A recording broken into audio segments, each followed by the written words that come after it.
Network नाही ওই জায়গায় শেষ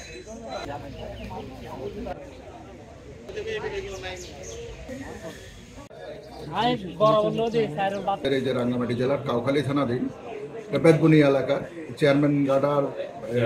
চেয়ারম্যান পাড়ার আপনার এটা হলো যে আপনার চট্টগ্রাম রাঙ্গামাটি এটা আঞ্চলিক সড়ক। এখানে অনুমান 10:30টার সময় মর্মান্তিক সড়ক দুর্ঘটনা সংঘটিত হয়। এটা আপনারা ইতিমধ্যে জেনেছেন।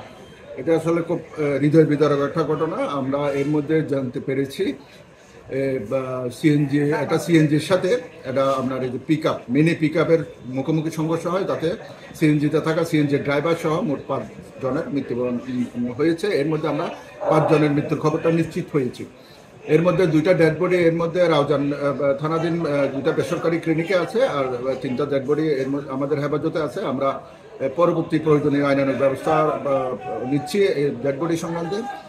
প্রাথমিকভাবে যেটা জানা গিয়েছে যে সিএনজিটা আসলে বেতবুনিয়া বাজার থেকে যাচ্ছিল টুয়ার্ডস রাউজানের দিকে, আর পিক আপটা রাউজান থেকে রাঙ্গামাটির অনুমতি ছিল। মুখোমুখি সংঘর্ষ হয়েছে। আসলে সংঘর্ষের কারণ এটা তো পাহাড়ি এলাকা, যার কারণে গাড়িগুলো খুব রাশ চালায়। আমাদের এটা ব্যক্তিগত আমাদের এক্সপিরিয়েন্সও আছে। তো দুর্ঘটনার সঠিক কারণ আসলে এই মুহূর্তে আমি বলতে পারছি না, it's too early to say. আমরা বিস্তারিত অনুসন্ধান করব। এর মধ্যে আমাদের যে পিক আপ, যে ঘাতক পিক আপের চালক পলাতক আছে, আমরা তাকে ট্রেস করার চেষ্টা করছি। যে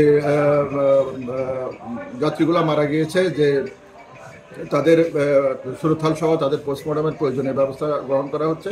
ঘটনার পরে কাউখালী থানা পুলিশ এবং ঘটনাস্থলে যায় এবং আমরা মোটামুটি পরবর্তীতে যেগুলো আইনানুগ ব্যবস্থা এগুলো তাৎক্ষণিকভাবে সম্পন্ন করতে সক্ষম হয়েছি।